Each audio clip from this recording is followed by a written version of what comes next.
July 29, 3:30 in the afternoon. Andito po ako sa creek kung saan inaalis namin yung mga bato dito sa ating open canal.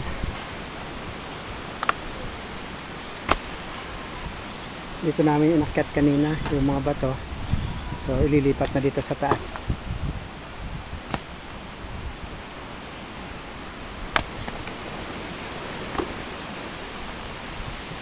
Habang hindi umuulan, ito naman yung malalaki binabasag ni Chris para maiakyat. Nakakadaan na po yung tubig, hindi kagaya kanina umaapaw dito sa ating niriprapan dito. Ayun, buti na lang nailagay ko yung mga bato doon sa dulo, kaya hindi nahoka yung lupa. Yung mga inapaw na lupa nasaho doon, kaya tumaas yung lupa sa bandang may kawayan. Nakakaagos na ng maayos yung tubig. Kailangan na lang may akit itong malalaking bato. Sobrang tigas lang, kaya ang hirap biyakin at paliitin.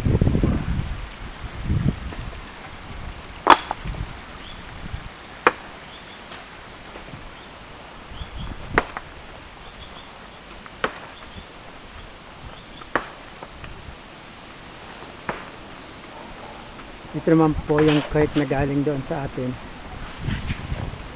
Ito naman ang nililinis si Joseph para makadiretso yung lupa.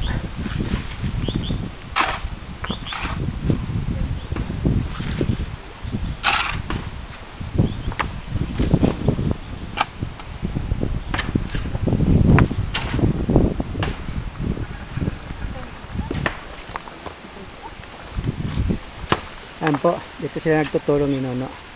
May akyat yung mga bato.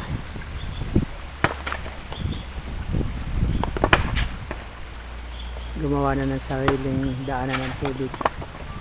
Pinunayan ko yan kanina nung sobrang lakas ng ulan.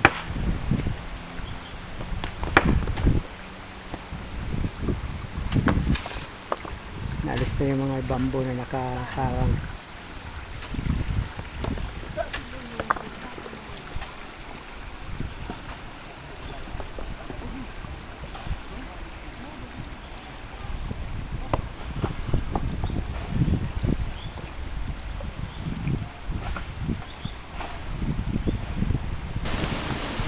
Po, sobrang lakas ng hangin.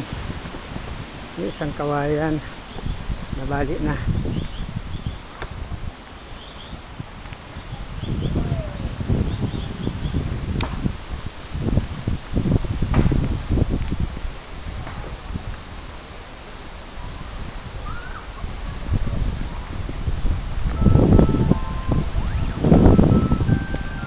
Ayan, dalawang kawayan ang nabali.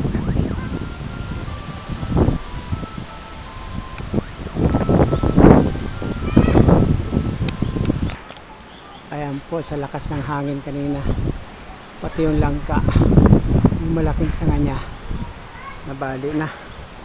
Ayan, may bunga sana, natapon doon sa baba, gumulong sa baba yung bunga niya. Ayan,